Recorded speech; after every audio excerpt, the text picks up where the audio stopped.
जी, Stockholm से आरिफ कसाना का सलाम कबूल कीजिए। मेरे साथ जनाब इमरान खोखर साहब हैं। इनसे एक तफसीली इंटरव्यू किया था जो आप देख चुके हैं और आप लोगों ने बहुत पसंद किया, आपका बहुत शुक्रिया। उसमें हमने बात की थी कि हम इनसे दोबारा बात करेंगे स्वीडन में सब्ज़ियों की काश्त के हवाले से, और ये भी एक बड़ा ख़ास मौजू है। बहुत से लोग जो स्वीडन में या बाकी जो यूरोपीय ममालिक में रहते हैं, इवन नॉर्वे में, डेनमार्क में, फ़िनलैंड में, बहुत से यूरोपीय मुल्कों का मौसम जो है वो शुमाली यूरोप के हैं, वो स्वीडन जैसा ही है। तो उन लोगों के लिए भी इस में जो हम बातें करेंगे वो बहुत ही मालूमात वाली होंगी। तो ये एक इनकी ख़ास एक्सपर्टीज़ है, तो हम इनसे बात करते हैं। जनाब अस्सलाम वालेकुम। जनाब वालेकुम अस्सलाम। अच्छा, अब ये बताइए कि स्वीडन मैं पहले थोड़ी बेस बनाने के लिए क्लियर कर दूं, एक्सपर्टीज़ नहीं है लेकिन ये कि कोशिश है। नहीं, मैं जो कह रहा हूँ। अच्छा, आप बताइए कि स्वीडन में आके आपको सब्जियों की काश्त का शौक क्यों हुआ? अच्छा, इस पे एक मुल्क नहीं है। फ़नी चीज़ मैं इस पे आप बताऊं। मेरे साथ जो ICMA के एक क्लास फेलो थे, मैंने पहली दफ़ा जब शुरू किया तो मैंने तस्वीर लगाई कि जी ये मेरा शौक़ है, तो मैंने अभी ये इसको शुरू किया है। तो वो जो पहला कमेंट उनका आया तो उन्होंने कहा कि यार हमने तो पढ़ा लिखा के तुम्हें किसी और काम के लिए भेजा था आपने तो स्वीडन जाके जो है वो यही काम करना था, तो यही कर लेते तो। अच्छा, तो वो शायद हमारा चूँकि बैकग्राउंड देहाती सा है, भलवाल जो है वो एक छोटा सा कस्बा है, अब तो काफ़ी बड़ा शहर है सरगोदा का, लेकिन वहाँ पे कभी इत्तेफाक नहीं हुआ था। अच्छा, पाकिस्तान में मैंने नहीं किया ये काम, बिल्कुल नहीं किया। तो पढ़ाई के बाद इस्लामाबाद चले गए। अच्छा, वहाँ पे जॉब शुरू कर दी। और बुजुर्ग भी जो थे, मेरे जो वालिद साहब या जो दादा थे, वो भी इस काश्तकार नहीं थे। अच्छा, तो वो या शायद कह लें कि वो एक कमी थी। देखते थे हम लोग, चूँकि भलवाल में रहना, और फिर मेरे जो दादा थे वो साथ गांव है भलवाल और सरगोदा के दरमियान में, तो वहाँ पे उनके यहाँ जाना, तो वो देखना सब्ज़ा और वो सारी चीज़ें, तो वो लेकिन कोई एक्सपीरियंस नहीं था, इसका कोई तजर्बा नहीं था। ठीक है। यहाँ पे जब हम लोग आए तो 2006 में मैं आया था स्वीडन में। 2010 में मैंने ये वाला अपार्टमेंट जो है शीस्ता वाला ये लिया जी, ख़रीदा। तो हम लोग आदत ये होती थी फैमिली की कि मैं शाम में जाते हुए घर पे फ़ोन कर देता था कि मैं आ रहा हूँ, तो वो खाना तैयार होता था, हम लोग जाके खाना खाते थे और फिर उसके बाद वॉक के लिए निकल जाते थे। ठीक है। तो हम लोग यहाँ से शीस्ता से लेके तो हुस्बी अकाला तक जो है वो तकरीबन 6 किलोमीटर का ट्रैक था, जो हम बच्चों के साथ वॉक किया करते थे रोज़ाना। अच्छा। तो उसमें जुलाई के महीने में हम लोगों ने देखा कि ये बिल्कुल शीस्ता में एक वो जगह थी जहाँ पे लोग उगाते हैं सब्जियां वगैरह। तो उन्होंने नोटिस लगाया हुआ था कि हमारे पास बिहार नोगरा लेदिगा प्लात्सर के हमारे पास कुछ जो है वो फ्री जगह हैं, खाली जगह हैं, तो कोई जो भी इंटरेस्टेड है वो करे। तो मैंने वैसे ही ईमेल कर दिया उनको। अच्छा, पहले इसमें हम ये हम बताना चाहेंगे, बहुत से लोग जो स्वीडन से बाहर भी रहते हैं, कि स्वीडन में जो लोग अपार्टमेंट्स में रहते हैं, ज़ाहिर अपार्टमेंट्स में तो सब्जियां जगह नहीं महदूद होती है, उस पर भी हम बात करेंगे। तो वो ज़ाहिर उनको बाहर खुली जगह चाहिए, और अक्सर इलाकों में जो वहाँ पे करीब जगह होती है जो आप ले सकते हैं, जिस पे आप सब्जियां उगा सकते हैं। ये इस हवाले से ज़रा बताइए। ये इस माशरे की एक खूबसूरती है जो मैंने देखी है कि यहाँ पे ये लोग उसको बड़ी सब्सिडाइज्ड रेट पे वो आपको जगह मिलती है। अब जैसे मैं देखूं, जो शीस्ता में हमारी है अरविंगे कॉलोनी उमरोद है, तो उसमें कॉलोनी लौत्तर वो कहते हैं उसको, कॉलोनी लौत अलॉटमेंट जो है वो आपको मिलती है। रेंट पे आप वो करते हैं, और 1 साल का बड़ा नॉमिनल सा उसका रेंट है। अच्छा। जो 100 स्क्वायर मीटर है, 10 मीटर बाय 10 मीटर, जो 100 स्क्वायर मीटर बनती है, बहुत काफ़ी जगह है वो इतने शौक के लिए। तो उसकी जो उसका जो किराया है वो मेरा ख्याल है 675 क्राउन है साल का। और पानी वगैरह का क्या सिस्टम? पानी जो है वो उसी में शामिल होता है। अच्छा, और पानी भी वहाँ पे है, डिस्ट्रीब्यूशन उसकी होती है। आपने सिर्फ यह कि पाइप लगाना है और आपने अपने एरिया को लगाना है। और उसके अलावा जो है बाकी फिर आपने जो बीज लेने हैं या जो फर्टिलाइज़र, जो हम यहाँ पे चूँकि सारा कुछ वो ऑर्गेनिक है, तो हम आर्टिफिशियल खाद जो है वो उसका इस्तेमाल पाबंदी है, मतलब वो मना है, वो आप नहीं कर सकते। और कीड़े मार अद्वियात भी नहीं, वो भी नहीं आप कर सकते हैं। तो जो उसके लिए जो कुदरती तरीके हैं आप वही कर सकते हैं, या जो नेचुरल फर्टिलाइज़र है आप वही कर सकते हैं, जो पत्तों से बनाते हैं, जो गाय के गोबर से बनती है, जो इसी तरह से जो ग्रीन चीज़ों से बनती है, सिर्फ वही आप इस्तेमाल कर सकते हैं। तो ये आप लोग करते हैं पूरे स्वीडन में। जो लोग अपार्टमेंट्स में रहते हैं उनके लिए भी ये अक्सर जगहों पे फैसिलिटी होती है कि वो जगह ले सकते हैं बाहर, जिस भी जगह पे रहते हैं उगा सकते हैं। जिस भी जगह पे रहते हैं आप उसमें कॉलोनी अमरोद अपना वो देखें कि कौन सा है, म्यूनिसिपैलिटी से अपनी कम्यून से रब्ता कर सकते हैं, वो आपको बताएंगे। ठीक है, वो आपको बताएंगे। उसमें कई जगहों पे फिर यह है कि अगर ज़्यादा पॉपुलर है एरिया तो उसमें लंबी क्यूज़ हैं, तो वो कुछ साल आपको इंतज़ार करना पड़ता है, उसके बाद आप जैसे ही खाली होगी तो आपको मिलेगा, लेकिन उसमें ज़रूर जाएं। मैं तो इसको बड़ा इनकरेज करूंगा। और दूसरे लोग जो मतलब बड़े घरों में रहते हैं, विला या रात, उनके लिए तो अपने पास अपनी जगह होती है, अपने पास। और अगर नहीं भी मिलती तो आप बालकोनी में भी, वो बालकोंग लोदर उसे वो कहते हैं, बालकोनी वाले प्लास्टिक के वो मिलते हैं, उसमें भी आप छोटे पैमाने पे। पहले हम इस पे बात करते हैं कि अगर फॉर एग्जांपल बाहर जगह नहीं है और कोई इंटरेस्टेड अपने अपार्टमेंट के अंदर ही कुछ सब्जियां, टमाटर वगैरह, आप देखें हम जैसे टमाटरों की कीमत यहाँ पे देखें कितनी ज़्यादा हो गई है, या फॉर एग्जांपल कोई लगाना चाहता है, तो कौन कौन सी सब्जियां अपार्टमेंट के अंदर लगाई जा सकती हैं, उसका क्या तरीका है, पहले इस पर बात करें। दो चीज़ें हैं। एक तो ये कि अगर आपके पास बड़ी बालकोनी है और बालकोनी में जगह भी है और आपकी जो वो सौदर साइड की है जिसमें रोशनी का भी जो है वो इंतज़ाम है, काफ़ी टाइम जो है वो रोशनी दिन में आती है, तो आप बालकोनी में भी कर सकते हैं। अच्छा, यहाँ पे वही डिपेंड करता है कि मौसम की शिद्दत, चूँकि गर्मियों में भी उस तरह से गर्मी तो नहीं होती, और बहुत सारी सब्जियाँ ऐसी हैं कि जिनको काफ़ी गर्मी काफ़ी टाइम के लिए चाहिए होती है। तो जैसे हम जो कॉलोनी में भी लगाते हैं तो वो वैक्स हाउस हमने बनाया हुआ होता है जिन चीज़ों को ज़्यादा गर्मी चाहिए, तो इसी तरह से ग्रीन हाउस बना हुआ है जिसमें हम टेम्परेचर ज़्यादा होता है, उसमें वो ज़्यादा बेहतर है, वो ज़्यादा बेहतर। जिन चीज़ों को वो ज़्यादा गर्मी चाहिए, जो जिन चीज़ों को नहीं चाहिए, सलाद है जैसे रेडिसोर है, जो लाल मूली है, आपकी धनिया वगैरह, धनिया पुदीना है, ये इस तरह की चीज़ों को आप कर सकते हैं। आप बालकोनी में भी कर सकते हैं। ठीक है, तो वो उस तरह से है, डिपेंड करता है जगह कितनी है, शौक कितना है आपका, और घर से सपोर्ट कितनी है आपको। तो वो चीज़ है। घर से मुराद घर के जो चीफ है उसकी तरफ से, प्राइम मिनिस्टर की तरफ, प्राइम मिनिस्टर की सपोर्ट कितनी है, क्योंकि जगह चूंकि आपने यूज़ करनी है, उसमें आपने पानी वक्त पे देना है, आपने वो करना है, तो वो उस लिहाज से है कि अगर, लेकिन उसमें यह है कि अगर आप बच्चों को इन्वॉल्व करें तो वो शौक पैदा करें आप बच्चों में, तो बच्चे बड़े, यानी ये दोनों चीज़ें, एक शौक भी है, एक वैसे भी हम अपार्टमेंट्स में गमले भी तो रखते हैं, मतलब पौधे रखते हैं, बाकी भी उनकी बजाय अगर ये सब्जियां कुछ ऐसी यहाँ पे वो मिलती भी है स्पेशल, यहाँ के जो एनवायरनमेंट के हिसाब से जो है वो आपको अपार्टमेंट्स के अंदर भी लगा सकते हैं और बाकी। अच्छा, वैसे अमूमी जो सीज़न है यहाँ पे सब्जियां उगाने का, ये बहुत मुख्तसर नहीं है, मुख्तसर, यानी कब से, ये मई से सितंबर तक है या कैसे है? ज़्यादातर जो है वो डिपेंड करता है, अप्रैल में भी कई दफ़ा मौसम बेहतर हो जाता है, लेकिन मई तक तो आप क्या कहते हैं, एतबार नहीं होता मौसम का यहाँ पे कैसा है। लेकिन जैसे ही जो मिनिमम टेम्परेचर आपका 7-8 डिग्री सेंटीग्रेड में स्टेबल हो जाए, जब 8 डिग्री तकरीबन, रात का भी, जी रात का भी जो मिनिमम जो है ना, अच्छा, तो फिर आप चीज़ें बाहर लगा सकते हैं। तो वो टाइम आपको मिलता है मई से लेके अगस्त या सितंबर भी कई दफ़ा वो होता है, अदरवाइज आप इतना सा टाइम है। अगर आपके पास वो ग्रीन हाउस नहीं है, तो अगर वो बाकी वो जो बने होते हैं, मतलब पाल खड़गा जिसको कहते हैं, जिसमें आप उगाते हैं एक छोटा सा बॉक्स, उसको कवर करना होगा, उसके लिए फिर फीबर दुख है, तो उस पर मैं आता हूँ। चूँकि हमारे पास टाइम बड़ा मुख्तसर है, तकरीबन मई से लेके तो अगस्त या सितंबर तक का टाइम होता है, मौसम पे डिपेंड करता है किस तरह से है। तो कई सब्जियां ऐसी हैं कि जिनको ज़्यादा टाइम चाहिए होता है, इतने टाइम में तो वो अभी फूलों पे भी नहीं आती। तो उसके लिए फिर जिन लोगों को शौक होता है, जैसे हम हैं, तो वो मार्च में ही तकरीबन घर में आप उसको बीज घर के अंदर लगा देते हैं। अच्छा, आप जो अगर आपके पास रोशनी आती है ड्राइंग रूम में या किचन वाली तरफ या उस तरफ, आप उस खिड़की के साथ एक प्लेटफॉर्म तो बना हुआ होता है हर घर में, स्टैंडर्ड है वो यहाँ का, उसके ऊपर आप रख सकते हैं।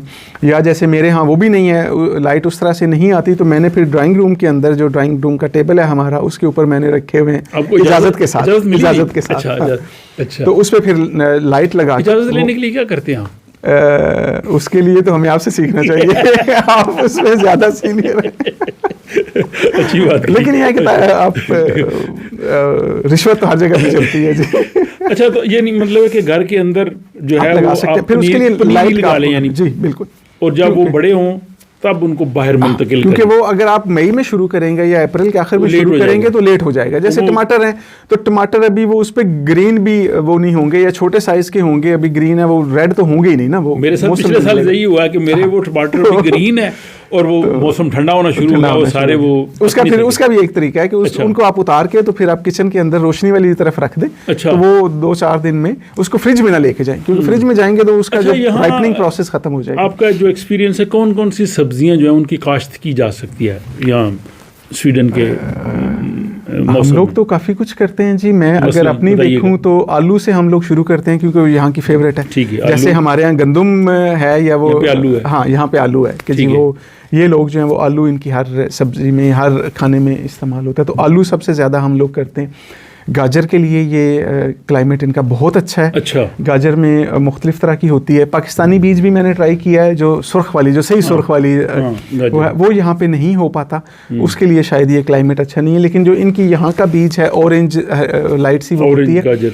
वो यहाँ पे अच्छी होती है। मैं एक चीज़ शुरू में ही वाज़ेह कर दूं कि जो भी चीज़ें ये जो हम लोग खुद उगाते हैं, इनका टेस्ट आपको कहीं नहीं मिलेगा।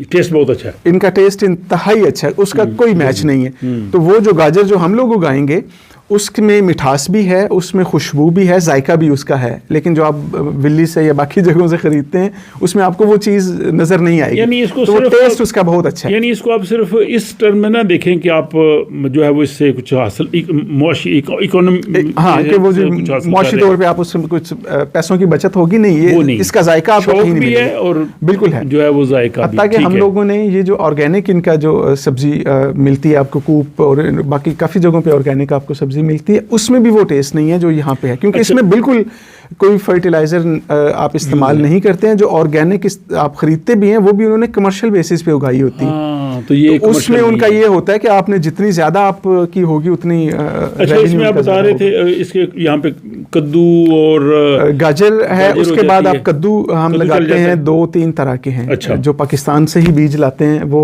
2-3 तरह के मुख्तलिफ, और उसके लिए भी ये क्लाइमेट बहुत अच्छा है। अच्छा। उसी फैमिली में फिर आपकी जुकीनी आ जाती है, जो तोरी जिस तोरी तरह से है, हमारे यहाँ ग्रीन है, तोरी। वो भी इसमें है। खीरा वो भी भी आ 2-3 जाएगा। तरह की आती है, उसमें है। फिर उसमें पंपकिन आएगा, पेठा जो है हाँ। वो उसी फैमिली का है। जो ठीक है। कद्दू, ये जो जुकीनी जो है, पंपकिन एक ही फैमिली है। ये सारे होते हैं, इनके लिए क्लाइमेट बहुत अच्छा है। उसके बाद सलाद की बहुत सारी इकसाम है, उसमें आप लोग कर सकते हैं। फिर हम लोग यहाँ पे मटर भी लगाते हैं, अच्छा। वो भी काफ़ी अच्छा होता है, क्लाइमेट पे डिपेंड करता है। खीरा आपने कहा, गुरके की 2 अकसाम है। एक तो वैक्सीउस है, उसमें आपको गर्म उसके लिए चाहिए। एक फ्रीलांस है जो आप बाहर भी लगा सकते हैं। अच्छा। तो उसमें भी 2 तरह हैं, तो वो भी लगा सकते अच्छा, हैं। ये फ़र्क है अगर हम यहाँ के जो बीज हैं उनको इस्तेमाल करें वो ज़्यादा बेहतर है यहाँ के माहौल के, या पाकिस्तान वाले बीज भी यहाँ पे चल जाते हैं? यहाँ वाले ज़्यादा प्रेफरेबल इसलिए हैं कि वो इसी क्लाइमेट के लिए बने हुए हैं। उनकी प्रोडक्शन अच्छी होगी, उसके सक्सेस रेट काफ़ी ज़्यादा होगा। लेकिन कुछ चीज़ें ऐसी हैं जो यहाँ पे नहीं है, इन लोगों ने वो नहीं देखी हुई है, ट्राई नहीं की हुई है, खाई हुई नहीं है। उनका बीज भी यहाँ पे नहीं मिलता।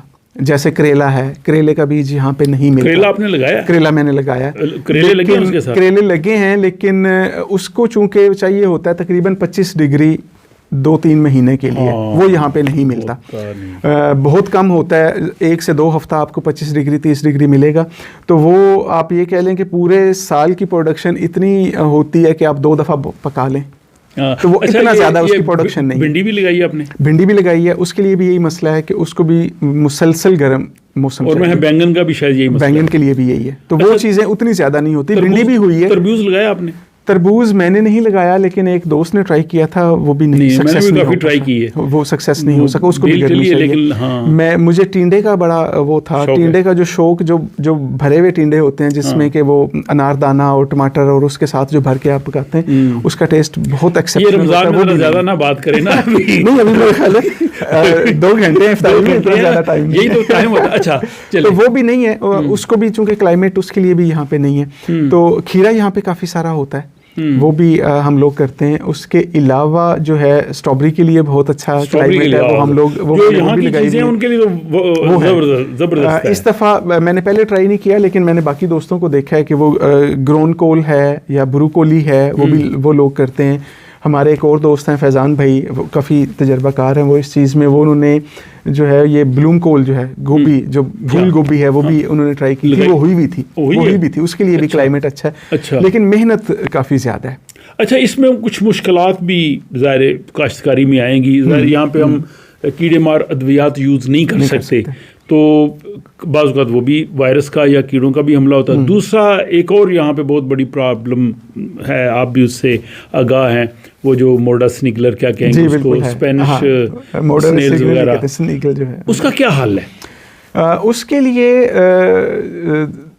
जो हम लोग करते हैं, जो ज़्यादा बड़े एरिया पे जैसे कर रहे हैं, तो हम लोगों ने क्या किया हुआ होता है कि एक शीशे का जार रखा हुआ होता है, हर बंदे ने कॉलोनी में अक्सर ने रखा हुआ है, जो आपका कोई भी चीज़ जैसे आप कह लें, जो घर में कोई जैम की वो खाली हुआ है या किसी चीज़ का भी, शीशे का एक बड़ा सा जार आप रख लें और नमक रख लें, क्योंकि नमक उनके लिए वो डेथ वो है, वो बिल्कुल वो सेकंड्स के अंदर जो है ना वो मर जाती हैं स्निगल जो है। तो हम लोग फिर यही करते हैं कि उसको इकट्ठा करते हैं, जैसे ही हमें नज़र आती है तो हम उठा के जार में डालते हैं, थोड़ा सा नमक डाल देते हैं, लेकिन वैसे इसके अलावा उसका कोई हल नहीं। यहाँ मिलते तो हैं कुछ, वो बहुत सारी चीज़ें हमने ट्राई की हैं, वो एक वो एल्यूमिनियम का शायद वो टेप होती है, आप वो भी लगा दें, उससे भी है, लेकिन इतनी इफेक्टिव नहीं है, इतनी इफेक्टिव नहीं है, थोड़ा बहुत फ़र्क होता है उससे, लेकिन वो इतनी इफेक्टिव नहीं है। तरह की चीज़ मिलती है, वो कहते हैं फेंके फिर भी वो शायद, हाँ, लेकिन ये जो है ये ज़्यादा इफेक्टिव है। जो हम लोग, चूँकि हमारे यहाँ बहुत, मेरा जो एरिया है वो तकरीबन 170 स्क्वायर मीटर है, अच्छा, तो काफ़ी बड़ा है, तो उसमें फिर बड़े जागीरदारों में तो अच्छा, उसमें फिर यह है कि ज़्यादा हमें वो होता है, इस मुश्किल का सामना ज़्यादा होता है, लेकिन उसका हल सिर्फ यही है। अच्छा, आप काफ़ी बड़ा एरिया और काफ़ी ज़्यादा आप चीज़ें प्रोड्यूस, अब ये अपने शौक के लिए आप इनको सेल भी करते हैं? नहीं, सेल का उस तरह से तो नहीं है, दोस्त अहबाब को जो है वो उस तरह से आप अच्छे दोस्तों को गिफ्ट करते हैं? बिल्कुल करते हैं, वो करते हैं, जो भी लोग राब्ता, हाँ, जो भी शिस्ता अरविंगे कॉलोनी में है, जो भी आता है जी खाली हाथ नहीं जाता सीजन में। और आपके पास वहाँ पे टमाटर हैं, खीरे हैं, कद्दू हैं, काफ़ी कुछ, स्ट्रॉबेरी है, काफी कुछ है, मैं सब कुछ तो नहीं बताऊंगा, लेकिन सफेद मूली जैसे है वो यहाँ पे काफी है, लाल मूली, अच्छा, एक तो गोल वाली है, एक हमने यहाँ पे बीज देखा था जो हॉर्नबक से मिलता है, वो लंबी सुर्ख मूली होती है और वो इंतहाई तेज है। अच्छा, जो पाकिस्तान में जैसे देसी मूली वो होती थी, जो दूसरी फार्मी है वो पराठों शराठों में तो वो काम आती है, सलाद में भी खाने के वो होती है, लेकिन उसमें उस तरह से वो कड़वाहट नहीं है, जो उसकी तेज़ी है मूली की वो नहीं होती जो नॉर्मल बीज मिलता है। तो वो एक बीज मैंने 2 साल से मैं ट्राई कर रहा हूँ हॉर्नबक का, वो इंतहाई तेज़ है, मतलब वो एक पीस आप पूरा खा नहीं सकते, इतनी वो होती है, इंतहाई अच्छी है वो भी है, वो लोग हम करते हैं। और सलाद तो बहुत वैरायटी है। मुझे उम्मीद है कि सब्जियों की काश्त के हवाले से जो हमारी आज की गुफ्तगू है, ये स्वीडन में जो लोग रहते हैं, बल्कि बाकी यूरोपीय मुल्कों में, उनके लिए भी काफ़ी मुफीद जी बिल्कुल है। आप मेरा मोबाइल नंबर उसमें लगा दीजिएगा, किसी को किसी भी किस्म की है उसमें गाइडेंस, कोई हेल्प चाहिए हो तो मैं तो इस चीज़ को बहुत प्रमोट करता हूँ। मैं फेसबुक पे या सोशल मीडिया पे या बाकी चैनल्स पे भी जो तस्वीर भी लगाता हूँ, उसका मकसद जो है वो सिर्फ यही होता है कि लोगों को मोटिवेशन हो। ये सिर्फ मोटिवेट करने के लिए कि एक तो आप सारा दिन काम करते हैं, उसके बाद शाम में घर जाके तो आप टीवी के सामने ना बैठ जाएं, आप बाहर निकलें। 3-4 महीने ही तो ज़िंदगी है यहाँ पे, जो मौसम अच्छा है तो उसमें आप जितनी, एक तो नेचुरल लाइट लें, फ्रेश एयर लें, वो आपकी सेहत के लिए भी अच्छी है, और फिजिकल इसमें एक्टिविटी भी है, और आपकी हेल्थ पे भी उसका पॉजिटिव इम्पैक्ट होता है। एक तो खाने से भी आपका, क्योंकि ऑर्गेनिक आप चीज़ें खा रहे हैं, उसका पॉजिटिव इम्पैक्ट है। दूसरा, जब आप काम करते हैं उसमें तो फिजिकल भी एक्सर्शन है, तो उसका भी एक पॉजिटिव इम्पैक्ट है। तो जैसे इमरान साहब ने बताया कि आप ज़रूरी नहीं कि आपके पास घर में जगह हो, अगर आप अपार्टमेंट में रहते हैं तो वहाँ अपार्टमेंट के अंदर भी आप गमलों में सब्जियां उगा सकते हैं। बिल्कुल, हमारे बहुत सारे दोस्त हैं वो करते हैं। या करीब आप वहाँ पे अपनी म्यूनिसिपैलिटी से वो पूछ सकते हैं, वो जगह मिल जाए। और जिन लोगों के पास जगह है, जो बड़े घरों में रहते हैं, उनके लिए तो बहुत आसानी है, लेकिन उनको जो है वो थोड़ी इस सिलसिले में और हम लोगों ने बस इसी तरह से वो है, वो हिट एंड ट्रायल जैसे वो है ना, वो उसी तरह से वो किया हुआ है। तो लेकिन अब ये है कि अब तो चंद लोग हैं, मैं हूँ जैसे, और हमारे फैज़ान भाई हैं, उनके अलावा हम लोगों का एक उदला का एक ग्रुप बना हुआ है, उसमें अच्छा। भी काफ़ी सारे लोग हैं जो इंटरेस्टेड होते हैं, वो उसको व्हाट्सएप पे। अच्छा। तो उसमें हमारे काफ़ी, मेरे ख्याल 8-9 बल्कि शायद उससे भी ज़्यादा पाकिस्तानी दोस्त हैं जो उसका हिस्सा है। और भी जो हिस्सा बनना चाहेगा तो वो भी हम उसमें शामिल कर सकते हैं। उसमें भी ये होती है कि लोग अपने सवालात उस पर भेजते हैं, हम लोग जिनको थोड़ा बहुत कुछ आइडिया है तो वो उस पर शेयर करते हैं कि अच्छा इसको इस तरह से किया जा सकता है, ये चीज़ की जा सकती है। मैं तो फुली सपोर्ट करूंगा कि जो लोग इसको शुरू करना चाहते हैं, मतलब अभी आगाज़ में, उनको आप क्या मशवरा देंगे? कौन सी वो सब्जियां जो है वो आसानी से काश्त कर सकते हैं, या जिनमें उनको ज़्यादा मेहनत नहीं करना पड़ेगी? मेहनत तो करना पड़ेगी जी, ये तो हाँ, मेहनत तो वो है, क्योंकि आप इसको बच्चों की तरह लेंगे तो फिर आपको रिवार्ड मिलेगा, मेहनत नहीं करेंगे तो फिर वो रिवार्ड नहीं मिलेगा। ऐसी कोई चीज़ नहीं है इसमें कि जिसको सिर्फ आप लगा दें तो वो आप 2 महीने बाद कहें कि मुझे उसका फल आना शुरू हो जाए। ऐसा नहीं, आपको उसकी सफाई भी करनी है, आपको उसको पानी भी देना है, आपने काट छांट भी करनी है, आपने उसको मतलब टाइम देना है, मेहनत तो आपकी है। लेकिन इसमें डिपेंड करता है कि आपके पास एरिया कितना है, आप कितना उसको करना चाहते हैं। छोटे बालकों के लोदे हैं तो फिर आपको धनिया पुदीना सलाद की कुछ इकसाम वो कर सकते हैं। थोड़े बड़े पॉट्स आप कर सकते हैं, अरेंज जगह है आपके पास तो फिर उसमें आप टमाटर भी कर सकते हैं। इसी तरह से और भी कुछ चीज़ें कर सकते हैं, लेकिन डिपेंड करता है आपके पास जगह कितनी है। उसके हिसाब से किसी भी टाइम पे आप हमें कॉल करें, हम हर तरह से आपको कोशिश करेंगे सपोर्ट करें। तो मुझे उम्मीद है कि जी आज की हमारी जो गुफ्तगू है ये अभी आपको बहुत पसंद आएगी। अपने कमेंट्स से ज़रूर आगाह कीजिए ताकि हमें पता चले कि आप लोगों को ये इंटरव्यू कैसा लगा, और जो लोग सब्ज़ियाँ काश्त करना चाहते हैं उन्हें अगर मज़ीद इन्फॉर्मेशन की ज़रूरत होगी तो जनाब इमरान खोखर साहब का ईमेल जो है वो डिस्क्रिप्शन में दिया गया है, आप उनसे रब्ता कर सकते हैं। और जो स्टॉकों में रोक रहते हैं वो तो उन्हें जानते ही हैं। तो अपना ख्याल रखिएगा, और इंशाअल्लाह आइंदा फिर किसी और शख्सियत से आपकी मुलाकात कराएंगे। अपनी दुआओं में याद रखिएगा। फ़ी अमानिल्लाह।